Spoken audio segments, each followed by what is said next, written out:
and welcome to Everyday Simple Somatics, a podcast dedicated to helping you find healing through your body's natural wisdom. I'm Dr. Christine Baker, and I'll be your host. I wonder if you've ever found yourself feeling exhausted as the days get shorter, or maybe you've been struggling with motivation or mood during these winter months that we're currently in. Well, today we're exploring how seasonal changes impact your nervous system, and I'll share a really gentle somatic practice to help you find a sustainable way to get through these winter months until the sun comes back again. And for those of you who don't know me, I'm Dr. Christine Baker. I have been a trauma therapist for over 13 years. I'm also a somatic experiencing practitioner, which just means that I am someone who believes strongly that trauma is stored in the body, and therefore we must bring the body, particularly the nervous system, along for the recovery journey. And that is actually the catalyst for this podcast. This podcast's goal is to provide you with really practical somatic skills for very specific mental health or relational needs. And so I release a new one of those every Wednesday. If you are new to nervous system regulation work or somatic healing, I'd love to invite you to check out the first 10 episodes of this podcast. It is called The Essential Foundations, and it kind of gives you a good basics of the nervous system before you start jumping into some of these more practical interventions. And so if that sounds like something that would interest you, I'd love to invite you to like and subscribe to this podcast on whatever platform you are currently watching or listening to it. All those little clicks really do help others find these resources as well. So I wanted to do this topic because I have been hearing this from so many clients recently that they are just aware of how they really struggle with seasonal affective disorder. And so for those of you that aren't super familiar with that, it is kind of like the winter blues, or kind of that struggle with energy or feelings of depression that comes when we have reduced sunlight. And here's the thing, that change in how much light we get every day is significant because it is actually changing our body's natural rhythms. And for anyone who has been following me for any amount of time, or who is a part of the Somatic Wellness Collective, or has been listening to this podcast, you know that I share this all the time. Our nervous system loves rhythms, predictability. It loves to know what to expect.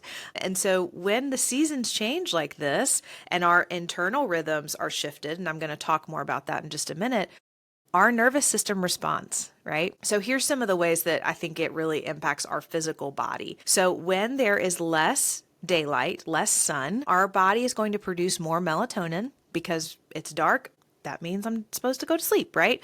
And so more melatonin, which makes us sleepier. It also is going to produce less serotonin, and that is going to impact our mood. That's going to impact our energy levels. This isn't just like a mental experience. This change in seasons actually impacts our physical bodies. And therefore, this isn't going to surprise you if you just listen to my intro, we need to offer our physical body something to help support it. So if you're curious, if you might be someone who struggles with seasonal affective disorder, I'll kind of share with you some of the common things I've seen in my office for people who do. So the change in sunlight hours can bring about a lot of like physical exhaustion and heaviness, people just wanting to stay in bed all day, feeling like they don't have as much energy as they did to exercise or do the things that they enjoy. It can quite often disrupt our sleep patterns. It can also impact our levels of motivation. Quite often people will withdraw socially. They kind of become hermits during this season, may even notice some changes in appetite or difficulty concentrating. Here's the thing, y'all, from a nervous system perspective, your body is doing exactly what it's supposed to do.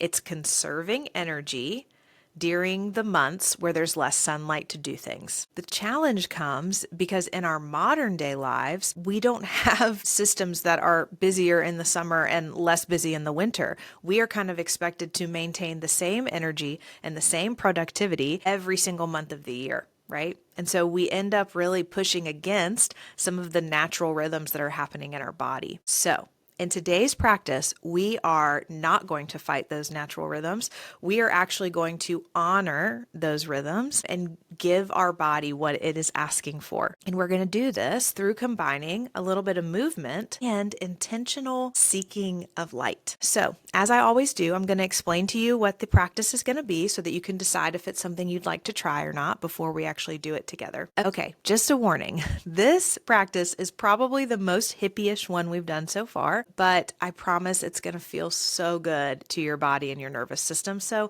let's just put our flower crowns on together and trust that we're going to be okay even if we look silly for a minute. So here's what we're going to do. I'd love to invite you to sit or stand near a window or some kind of light source. And then what we're going to do is we're going to take a second to notice how our body naturally orients towards the light. Then we're going to do small movements, and I'd love for those movements to have a little bit of a rhythm to them because, as I've shared just before in this podcast, our nervous system loves rhythms and things that it can depend on. And so I'd love for these movements to kind of have a rhythm to them. But the movements are going to be these kind of small stretches out towards the light. Okay, so you can, if the light is up in the sun, you may kind of reach up. If it's kind of out this way, you may reach out. But we're going to kind of do it almost like a little bit of a wave, stretch out towards the light, come back in, out towards the light, come back in, something like that. And it can be whatever kind of movement feels good to you. You may even just lean towards the light and then come back, right? And then what we're going to do is we're going to add some slow spinal twist. And that kind of is going to help our body orient and scan for the light where it is, while also maintaining connection to the ground. And then finally, we're going to close with something that all the hippies call light bathing, which is where we're just going to take a second and stand in the light and really feel our body absorb it. And I think that you could do this while continuing to do your movements towards the light, those little small stretches, or you could just stand and take it in. Okay, you guys ready to try it together? I actually am going to move my computer situation over there so that I can do the exercise with you guys. Okay, so if you guys are ready to get started, I've moved towards my window, so I'm ready to do the exercise with you as well. I'd love to just invite you to, like I said, sit or stand. I already feel better. Somewhere towards or near a light source. And just notice what it's like to have moved your body physically closer to light. Notice any sensations.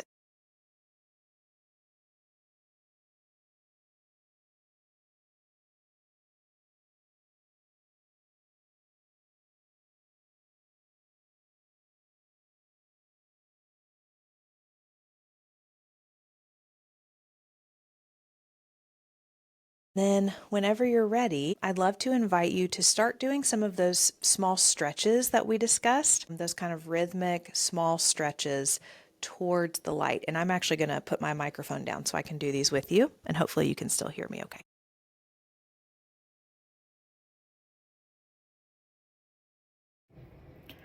Okay, so the sound actually did mess up when I pulled my microphone away. I apologize. I'm still learning all the things about podcast life. But so I thought I would just record a little extra audio here and put it over the video. So this is the part where we're going to come back to facing the light. And I'd love to invite you to start doing those small rhythmic stretches up towards the light. And if you're watching on YouTube, you can see my example here. It kind of looks like a child reaching up towards a parent and then back to your body. So kind of up towards the sun and then back towards your body, and then noticing how your body feels in between each wave. And I kind of am sharing here that I'm noticing some warmth in my feet as I continue doing this exercise. And then that warmth starts to kind of spread through my whole body. It's a very cozy feeling. So just seeing what you notice. And then whenever you're ready, I want to invite you to kind of add those little spinal twists that I mentioned.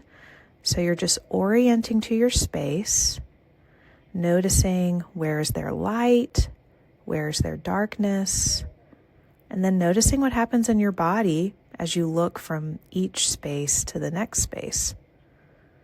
I notice like I'm drawn towards the light and away from the darkness. And then whenever you're ready, you can just come back to your stretching out towards the sun, towards the light, noticing the impact of being in the light, the warmth of the light. And this is where we're going to kind of take a second to really kind of bathe in the light. And I know that's a really hippie term, but we're just going to kind of stand in the sun, notice the impact on our body, and just take in the coziness of that.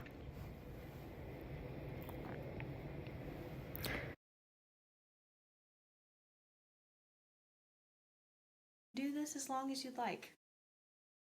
I'm going to move myself back over to my desk, or actually I'll just finish out the episode right here. You can continue to reach towards the light. You can continue to stand and just take in the light. Whatever feels good, pause the podcast. Stay there as long as you'd like to. And whenever you're ready to kind of come back to wrap up this time together, I'd love to just encourage you. The real key here is consistency. Okay, so I'd love for people that are really struggling with seasonal affective disorder, I'd love to encourage you to try to do this exercise like every morning. So when the sun is coming up, reach out, orient, take in the effects of the light. It doesn't have to take a long time. I don't know how long we spent on it there, maybe 5 minutes, but I feel like it could be done in like 5 minutes or less. And so I'd love to encourage you to try to add that to your daily rhythm. And remember, the goal is not to make your body magically have summer levels of energy. Rather, we're just trying to find sustainable ways to be during the winter, right? So that we can honor both our body's natural needs alongside the responsibilities of our life. So that is actually all I have for today. I'd love to tell you a little bit about our podcast for next week. This is going to be our first one on relational needs. And so I'm going to give you a somatic exercise you can do if you are arguing with your partner. So I know that goodness, no marriage, no relationship is perfect, and we can always get sideways with each other sometimes, right?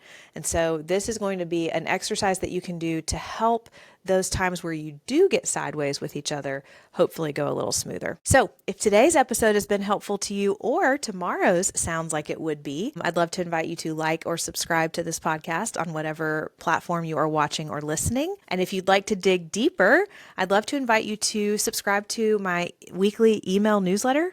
There is a link for that in the show notes, as well as we have this incredible community called the Somatic Wellness Collective. This is a monthly learning community where we do on-demand classes, we do 2 monthly live classes, and we have this incredible group of people who just care about their nervous system and care about nurturing it. And we are all about teaching you how to do that. And so if that's something that sounds interesting to you, I'd love to invite you to check out more about that in the show notes as well. So remember, your body has innate wisdom.